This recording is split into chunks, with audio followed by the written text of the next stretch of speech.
How many of you, when you're done at the beach, feel the necessity to brush the sand off your feet or possibly rinse your feet off before getting in your car? See, brushing off your feet, when you really think about it, is kind of silly because like a little sand's not really going to do harm to your car. Now I want you to imagine never being able to get the sand off your feet. Imagine that your feet are constantly caked with mud and dirt. Imagine that your feet are constantly bruised and perhaps even cut and bleeding. This is the tragic reality of so many people around the world. And that's why today I'm going to talk to you about a little thing I like to call have a soul, give a soul. So many of us have multiple pairs of shoes. And we probably even have a few pairs of shoes that we rarely wear. And although this is pretty excessive, I don't think that's the real issue.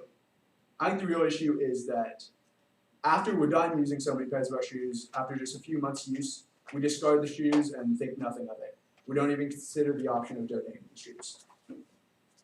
And while this problem is very widespread, I think that we can work towards change and by doing so, help many people who are in need.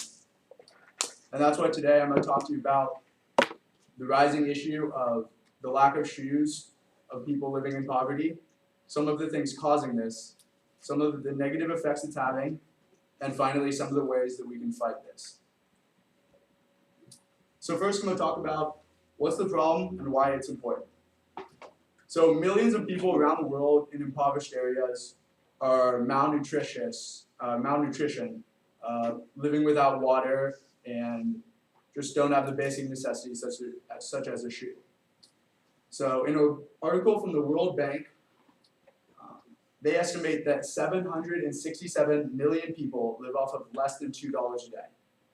This was really eye-opening for me because it just gave me kind of the realization that overall poverty in the world is just such a big issue that so many people overlook and don't really fully recognize.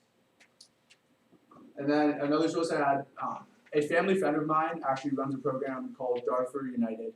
And this program basically works with Darfurian refugees that had to flee their homes and migrate from Western Sudan, where their homes were, to Eastern Chad because it was no longer safe where they were living, no longer to live safely where they were. And so basically, my friend Scott Starring, he works with these refugees by collecting shoes and clothing and other materials in the U.S. and then brings it to these refugees. And in his first visit there, he told me that he went to various different villages of refugees and met thousands of them, none of which had shoes. And this was just appalling to me that something as simple as a shoe, so many people around the world don't even have. And now I think we can all agree that this is a major problem, and it requires attention immediately. However, before we can act, we must first identify the causes of this issue. So what's causing this? There's two main causes that I think that we can be in control of. The first cause being that every year, so many shoes are thrown out rather than being donated. So from US Again Recycling, an analyst said that an estimated 300 plus million pairs of shoes each year are discarded while they're in perfect condition to be donated. And if we could convert even just a small fraction of these shoes to being donated rather than just becoming waste, that'd be able to impact so many lives of people in need. So the second cause that I want to talk about that kind of ties in with the first is the misconception of the kinds of shoes that can be donated. So in an article from the New York Times, Arthur Boveneau basically discusses this misconception and states that people often have the preconceived notion that they're done with their shoes because they're either grimy or dirty or just really run down, and for that reason they don't feel comfortable wearing their shoes in public anymore because they're just not very appealing. And with this idea, they believe that since their shoes aren't wearable for them, they're not wearable for anyone. And this is where the misconception takes place. Just because a shoe isn't wearable for you, that doesn't mean it couldn't provide support to somebody who really needs it. So now that we've established a lot of the causes, we're going to talk about some of the effects that shoelessness is having for the people who need the most. So the lack of shoes is having many serious consequences on the lives of people in need. one of the most concerning is health concerns. In a Shoes for Schools article, they discuss that people without shoes run the risk of developing hookworm or maybe being exposed to many other parasitic diseases, and also have an increase in the severity of infection.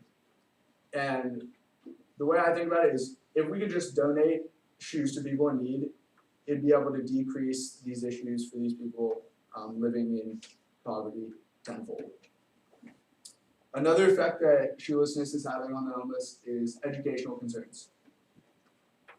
So in an article in USA Today, Elizabeth Kennedy talks about children in sub-Saharan African countries, and that quite often they have to walk many miles just to get like the bare minimum education, just because there's simply not teachers in their villages, and they have to go to a larger like city setting or some other neighboring village just to get the bare essentials of an education.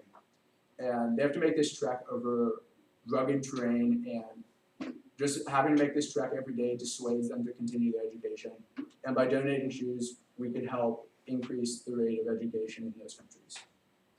So another effect that shoelessness is having is just concerns in their daily life. Just the simple fact that they're lacking water causes them to travel many miles, and that's what Lori and Jill Doherty talk about in a CNN article, in which they say that over 1 billion people in developing world countries have to walk 3.5 or more miles just to have clean water for the day to drink. It's just tasks like these that could be made so much easier for people if they had a simple shoe in their life.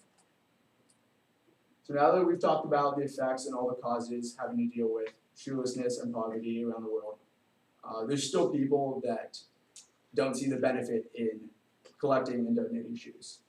So one of their main arguments is that we should be donating money instead of shoes, because it's just more convenient and it's a lot easier. It can be transported there a lot easier, and you don't have to pay the shipping costs and all of that.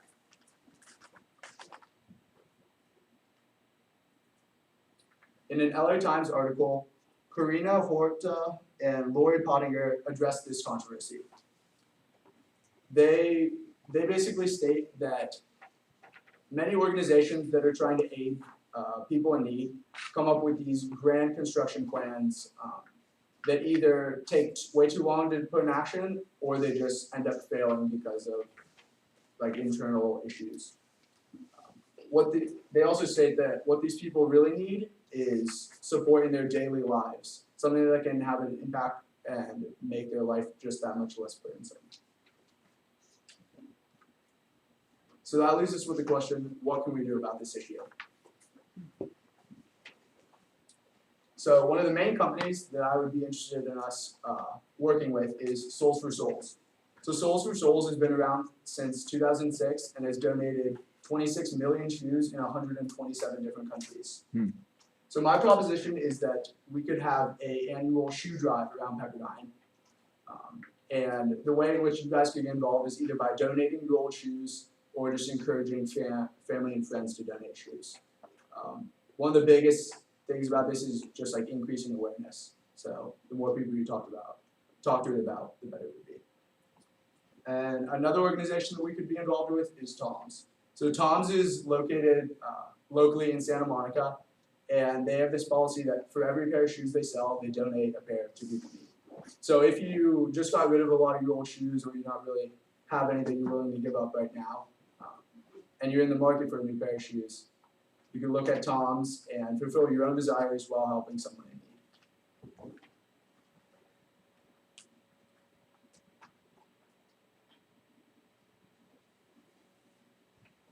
So if donating and TOMS aren't for you, the next best thing you can do is just help spread awareness.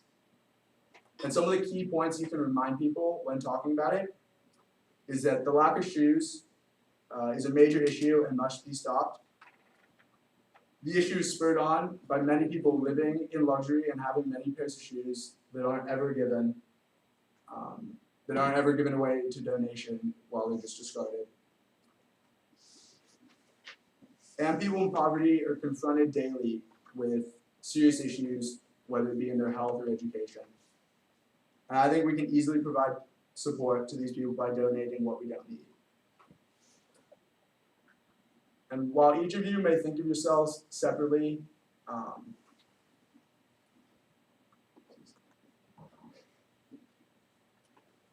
although many of you might view yourself as just a small grain of sand, not being able to have much of an impact, I think of us together as a beach, being able to wreck someone's car.